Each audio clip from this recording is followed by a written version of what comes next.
Galates, chapitre 3, versets 6 à 14.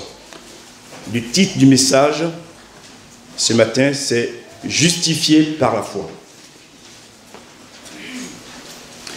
Galates, chapitre 3, verset 6. « Comme Abraham crut à Dieu, et que cela lui fut imputé à justice, reconnaissez donc que ce sont ceux qui ont la foi qui sont fils d'Abraham. Aussi l'Écriture, prévoyant que Dieu justifierait les païens par la foi, a d'avance annoncé cette bonne nouvelle à Abraham. Toutes les nations seront bénies en toi. De sorte que ceux qui croient sont bénis avec Abraham, le croyant, car tous ceux qui s'attachent aux œuvres de la loi sont sous la malédiction. Car il est écrit, maudit est quiconque n'observe pas tout ce qui est écrit dans le livre de la loi et ne le met pas en pratique. Et que nul ne soit justifié devant Dieu par la loi. Cela est évident, puisqu'il est dit, le juste vivra par la foi.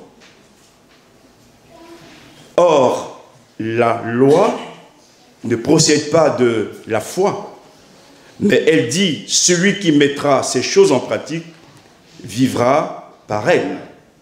Christ nous a rachetés de la malédiction de la loi, étant devenu malédiction pour nous.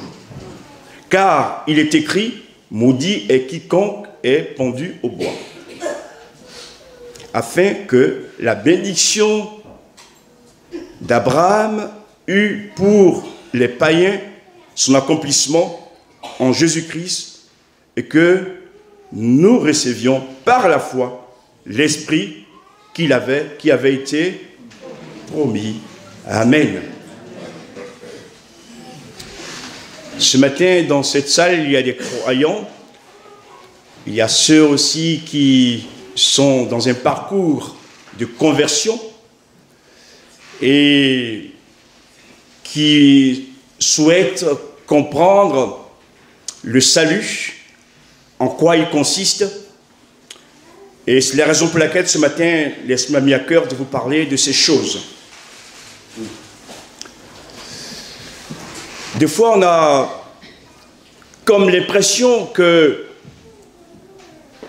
même quand Dieu nous appelle à lui, parce qu'il est tellement grand, tellement saint, que tout ce qu'il nous demande, on ne pourra jamais le faire.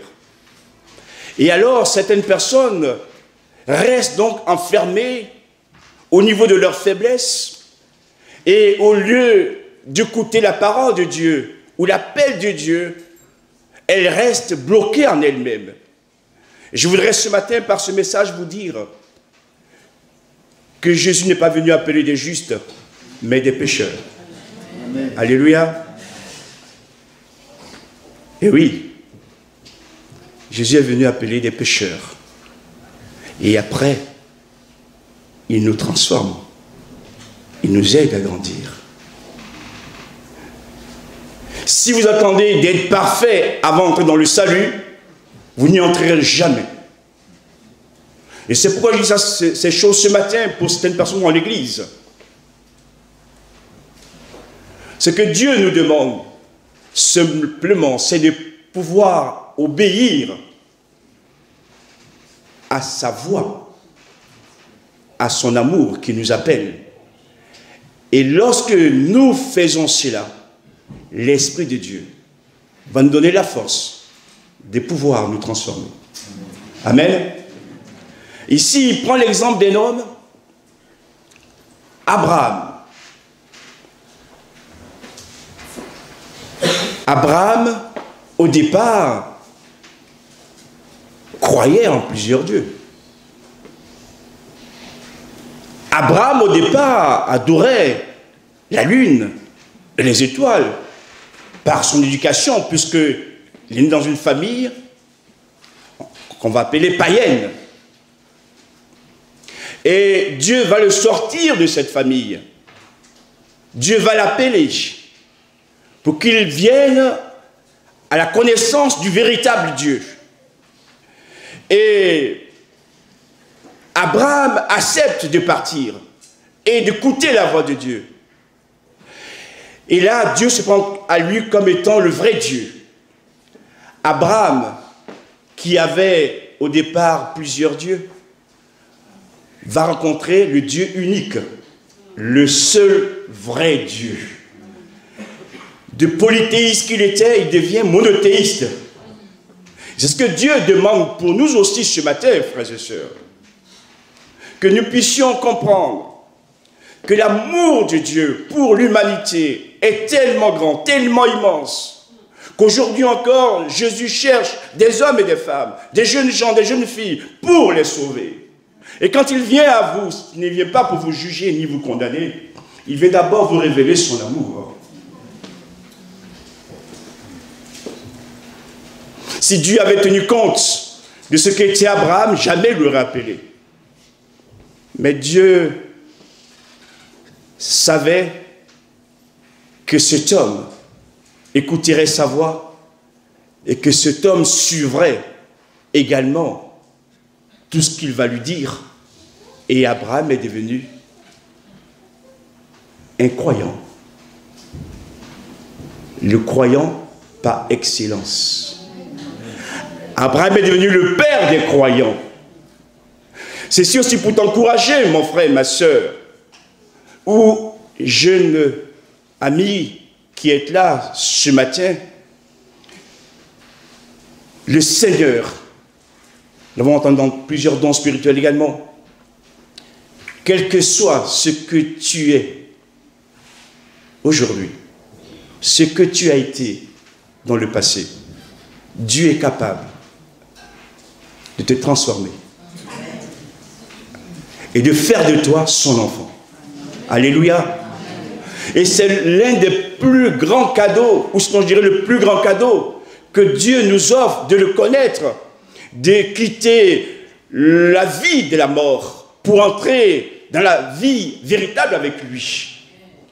Et ce matin, Jésus est là pour sauver, Jésus est là pour te révéler ce qu'il est, tout ce qu'il a enduré à la croix pour toi, pour que tu sois sauvé. Et c'est pourquoi on ne résiste pas à son appel. Tel que tu es, viens à lui. Tel que tu es, viens. Fais le premier pas et il fera le reste avec toi. Gloire à Dieu. Abraham est devenu un homme de foi. La Bible dit, il crut Dieu et il fut ainsi justifié. Ce ne sont pas les œuvres qui te sauvent. Et des fois on veut, ouais, je vais faire d'abord ça, je ne ferai plus ça, et après je pourrai venir. Non. Dieu ne te demande pas de faire ou de ne pas faire. Dieu te demande de croire.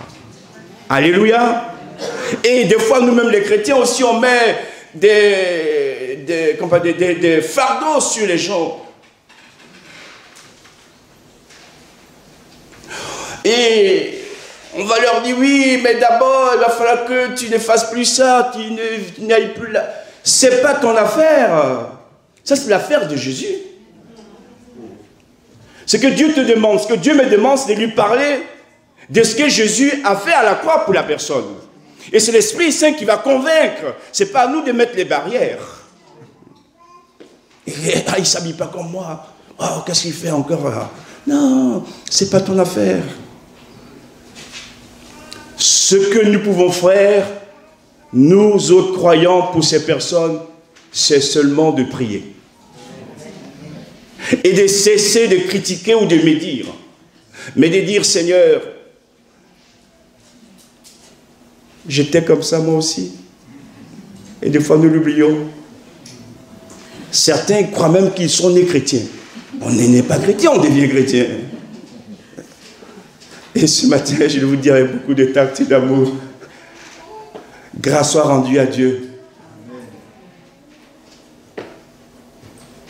qui nous accorde la libération en Jésus-Christ. Grâce soit rendue à Dieu qui vient briser les liens, qui vient briser les chaînes, comme les jeunes ont chanté, pour nous rendre libres.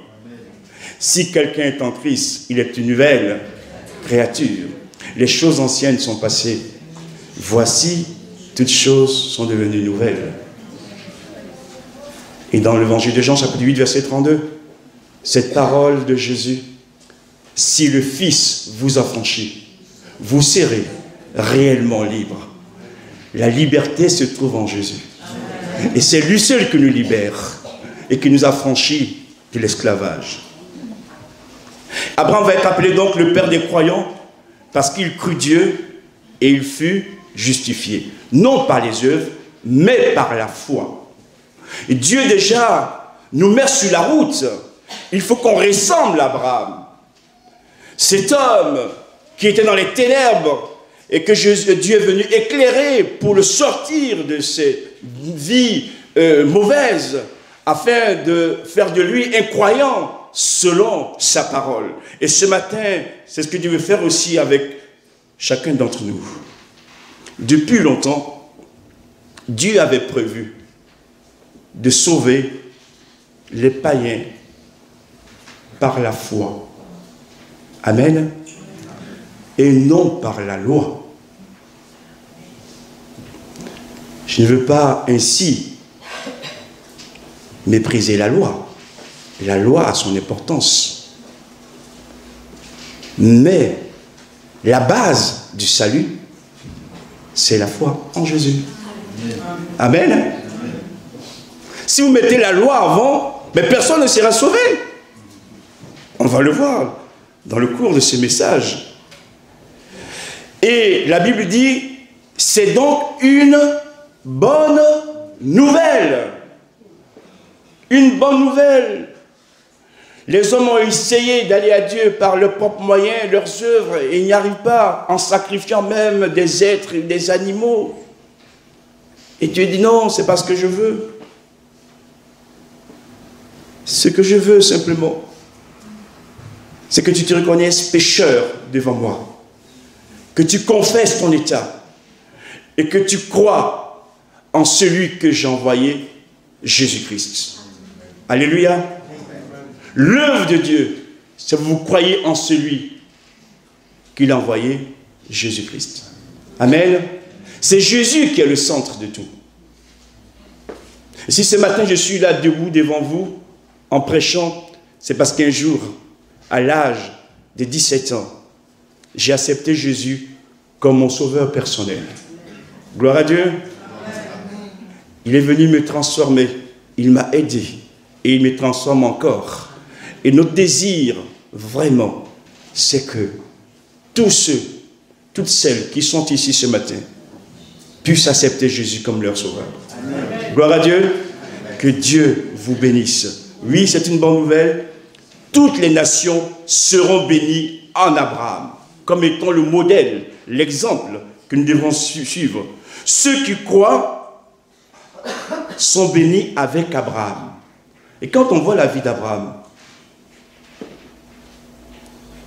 quel enseignement, quelle richesse. Il a eu ses combats, il a eu ses épreuves, mais jamais Dieu l'a abandonné. Gloire à Dieu. Dieu l'a même enrichi et béni. Parce que quand Dieu appelle et qu'on répond à son appel, un don nous l'a même dit aussi, que le Seigneur peut faire d'un petit berger un grand roi. Amen. Alléluia. Gloire à Dieu. Et oui, parce que Dieu fait des grandes choses. Parce que Dieu est capable de nous donner un avenir. Dieu est capable de nous accorder sa grâce pour que les uns les autres nous puissions avancer. Et ce matin, ne tarde pas, dis, Seigneur, me voici. Je viens à toi pour suivre ton chemin. Et en disant que chaque jour, tu m'accordes ta grâce pour pouvoir t'aimer, t'obéir jusqu'à ton retour. Amen. Les œuvres de la loi ne peuvent donc pas nous sauver. On n'a aucun mérite. Il n'y a qu'un seul qui est mort sur la croix. Son nom, c'est Jésus. On peut essayer toutes sortes de choses. Cela ne peut pas combler le fossé qu'a créé le péché entre Dieu et nous. Seul le sacrifice de Jésus nous permet de nous approcher de Dieu. L'homme est imparfait et ne pourra jamais pratiquer toute la loi. Je voudrais m'expliquer. Il y a des actes qu'on pose qui sont visibles, que les autres peuvent voir. Mais il y a des actes qu'on ne pose pas, ou plutôt qu'on pose, qui sont aussi invisibles. Et souvent, nous jugeons les gens sur ce que nous voyons. Mais Dieu, il voit l'extérieur, mais il voit aussi l'intérieur. Et c'est pourquoi, même si vous n'avez jamais volé, vous n'avez jamais tué, mais votre cœur intérieur étant mauvais, vous êtes un pécheur devant Dieu. Et quand Dieu juge, il juge parfaitement à la fois ce qui est visible, mais ce qui est aussi invisible. Et c'est la raison pour laquelle d'ailleurs il nous demande de ne pas juger. Parce qu'on n'a pas tous les paramètres. Je vous donne un exemple. Lorsque Saül pourchassait David, et que David, pendant plusieurs jours, n'a pas mangé avec ses guerriers, ses soldats, entre dans le sanctuaire et prend les pains de proposition. Normalement, les pains lui sont interdits. Les pains sont réservés uniquement aux sacrificateurs, aux prêtres. Ils ne devraient pas le manger. Et en mangeant, Dieu aurait dû les mettre à mort. Mais Dieu ne l'a pas fait. Pourquoi? Parce qu'il a vu dans quel état ils étaient. Vous avez compris? La loi dira, mais ils ont mangé le pain, donc il faut qu'ils meurent. Et Dieu dit non. Ma miséricorde est plus grande que la loi. Parce que je vois dans quel état ils sont. Et au lieu de les mettre à mort, je vais plutôt les aider pour qu'ils vivent. Alléluia. Et c'est ce que Dieu veut. C'est ça le vrai amour. Des fois, des gens parlent de l'amour. L'amour, c'est l'amour selon le monde, selon les sentiments. C'est pas Dieu, l'amour de Dieu est plus grand. C'est pas ça. C'est immensément grand. Le brigand qui rentre au paradis. Waouh! Prenons les paramètres humains, frères et sœurs. Nous, on dira, il a insulté Jésus. Waouh! Il a insulté Macron, il ne sera jamais ministre. Jamais il ira au paradis. Ces jours-ci, j'ai fait quelques visites avec des personnes et à qui j'ai dit ceci. Bien sûr, c'est l'exception qui confirme la règle. Le brigand à la croix, qui s'est repenti et qui rentre dans le paradis, a-t-il été baptisé d'eau? Non. Pourtant, il rentre dans le paradis. Là où il était, il ne pouvait pas être baptisé. Et pourtant, il rentre dans le paradis. Et puis, je vous le dis, mais gardez-le pour vous et pour moi.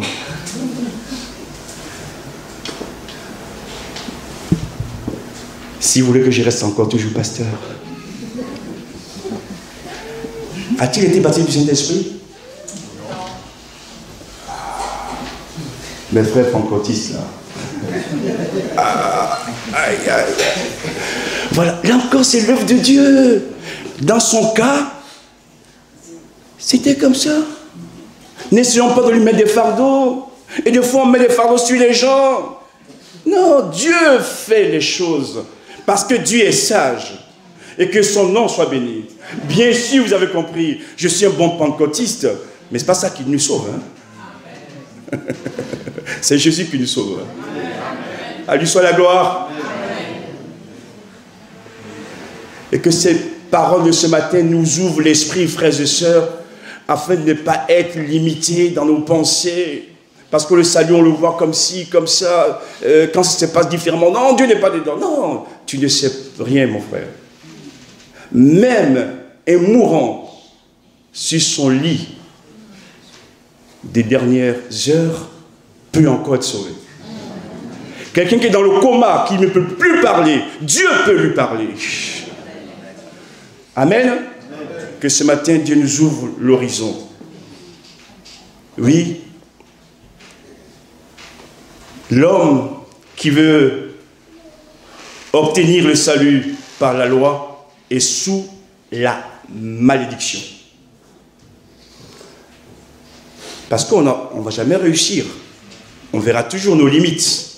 Et sans cesse, on est là, oh, je n'ai pas fait assez, il faut que je fasse encore pour être sauvé. Je n'ai pas du salut. Hein. Je ne fais pas la marche de la sanctification qui est une autre chose. Non. Non. Et j'aimerais lire avec vous, quand même, un verset. Éphésiens chapitre 2. Verset 8. Éphésiens chapitre 2, verset 8. Car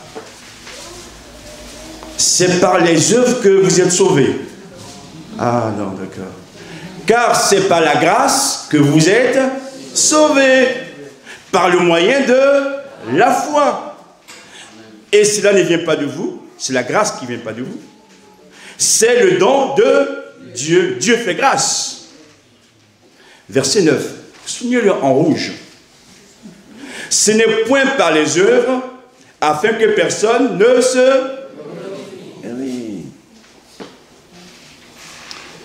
Si je suis brillant dans une activité, et je vais dire, mais tu vois, qu'est-ce que je fais? Ah ouais, super. Tous les autres, ils sont encore derrière. Ah, regarde ce que je fais avec mes mains, ce que fait ma bouche. Oh Seigneur, quand je suis là, tu vois bien. Et regarde tout ce que je donne, tu vois. Waouh. C'est pas ça. Heureusement. Parce que là, on est sur le mérite. Au niveau du mérite, quand Dieu nous regarde, sans Jésus, nous sommes laids. On ne sent pas bon. Et certains, des fois, même veulent se cacher. Et ils mettent du parfum. Seigneur, tu vois, je sens bon. Et quand on arrive, non. Le bon parfum, c'est le sang de Jésus. Amen. Que Dieu soit béni. Amen. Ce matin, comprenez-le, frères et sœurs, on n'a aucun mérite. C'est par grâce que nous sommes sauvés. C'est par grâce que nous sommes ce que nous sommes. C'est par grâce que Dieu nous accorde les dons. C'est par grâce que nous pouvons le servir. Et c'est par grâce que ce matin, nous sommes dans ce lieu. À lui soit la gloire. Nul n'est justifié devant Dieu par la loi, mais nous sommes justifiés par la foi. Et le texte qu'on a lu dans Galates dira, le juste, c'est-à-dire celui qui est justifié, vivra par la foi. Par la foi. C'est la foi qui nous permet d'être agréable à Dieu. D'ailleurs, un verset que je vous cite de mémoire, Hébreux chapitre 11, verset 6. Or, sans la foi, il est impossible d'être agréable à Dieu. C'est la foi. Et nous obtenons la bénédiction de Dieu uniquement par la foi. Ce n'est pas par les œuvres de la chair ni de la sorcellerie. Ça sert à rien d'aller voir le voyant, le médium. Va voir Dieu qui te bénit richement. Et quand Dieu bénit, sa bénédiction n'est suivie d'aucun chagrin. Parce que ce qu'il fait est parfait. À lui soit la gloire. Le juste vivra par la foi. Jésus nous a rachetés de la malédiction, de la loi. Il s'est fait malédiction pour nous. Il est devenu malédiction pour nous. Est-ce que vous réalisez cette parole? C'est-à-dire que tout le mal qui devrait nous détruire, tout le mal qui devrait nous éloigner de Dieu est tombé sur Jésus. Il a tout pris sur lui pour que nous soyons libres libre.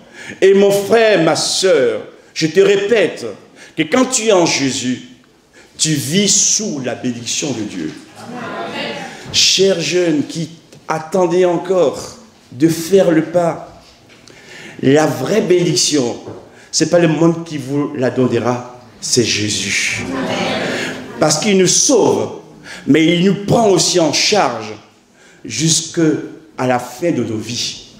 Concernant notre mariage, notre travail, notre santé, notre avenir, Jésus s'en occupe. Amen. Que ce matin, l'Esprit de Dieu puisse toucher encore plusieurs cœurs au milieu de nous. Je vais terminer bientôt. La promesse faite par Dieu à Abraham de sauver toute l'humanité s'est accomplie en Jésus-Christ. Et là, le verset nous parlera aussi de quelque chose qui a son importance, l'esprit. L'esprit.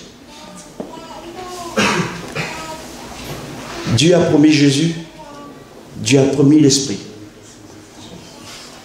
Jésus n'est plus sur cette terre en tant qu'être humain, puisqu'il est remonté vers Dieu.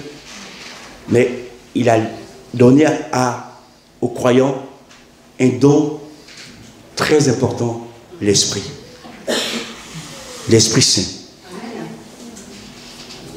Et c'est l'Esprit Saint qui va nous sanctifier. L'Esprit Saint va nous éclairer. L'Esprit Saint va nous rendre semblables à l'image de Jésus. Et là, on entre dans une autre étape, l'obéissance à l'Esprit de Dieu. Si nous écoutons le Seigneur et que nous obéissons à sa parole, il va nous transformer de gloire en gloire à l'image de Jésus. J'aimerais dire ceci pour ne pas qu'il y ait de confusion. Lorsque un homme, une femme, accepte Jésus comme son sauveur, l'Esprit de Dieu vient habiter en lui. Ce n'est pas le baptême de cet esprit qui nous communique l'esprit, c'est la nouvelle naissance. Le baptême de cet esprit, c'est une autre expérience. Quand vous lisez bien les Actes des Apôtres, vous recevez une puissance. Le Saint-Esprit survenant sur vous et vous serez mes témoins. Elle nous accorde une grâce, une force pour être témoins de Jésus. Mais déjà, l'Esprit habite en nous. Et je prie le Seigneur que ce matin, il éclaire plusieurs cœurs pour ne pas faire la confusion. Tous ceux qui sont nés de Dieu sont tous dans le même wagon, le wagon qui nous mène au paradis. Il n'y a pas de troisième classe, deuxième classe, première classe. Le salut est le même pour tous. Gloire à Dieu.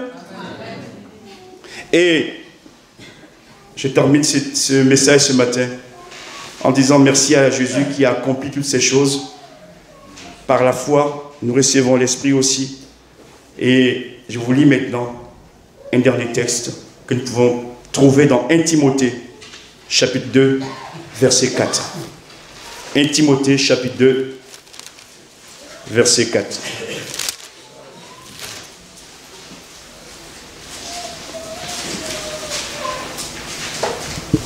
Qui nous parle de la volonté de Dieu, du plan de Dieu pour l'humanité. Dieu, notre Sauveur, veut que tous les hommes soient sauvés et parviennent à la connaissance de la vérité. Car, verset 5, il y a un seul Dieu et aussi un seul médiateur entre Dieu et les hommes, Jésus-Christ, homme. Dieu veut que tous les hommes soient sauvés. Quelqu'un m'a dit un jour, pasteur, dans mon esprit, je crois que certains sont nés pour être sauvés et d'autres sont nés pour être perdus. Et moi, je suis dans le camp des perdus. Je lui ai dit non, c'est pas possible. Et je lui ai dit ce verset. ça l'a éclairé. Dans le salut, Dieu ne fait pas de distinction. Même nous-mêmes, dans notre majorité ici présent, il n'y a presque pas de juifs d'origine. On est des païens d'origine. Et pourtant, aujourd'hui, nous sommes sauvés. Gloire à Dieu. Donc le salut est pour tous. Dieu veut sauver tous les hommes, toutes les femmes, tous les jeunes. Mais c'est à nous de prendre position en disant, Seigneur, tu m'appelles et j'accepte ton appel. Et ce matin, je te donne mon cœur. Ce matin, je te donne ma vie. Seigneur, je sais que si je viens à toi, pour le reste, toi-même, tu me conduiras. Que son nom soit béni. Merci pour ta parole. Merci pour cet enseignement. Merci encore de nous faire comprendre le plan du salut, un plan d'amour, de grâce infinie. Nous ne voulons pas te limiter par nos raisonnements humains. Et ce matin, tu vois les cœurs qui sont là, ceux qui encore hésitent. Je te prie que par ton esprit, tu les convaincs. Tu leur montres qu'il n'y a qu'un seul sauveur. Son nom, c'est Jésus. Seigneur, que ton esprit maintenant souffle au milieu de nous. À toi la gloire. Amen. Amen.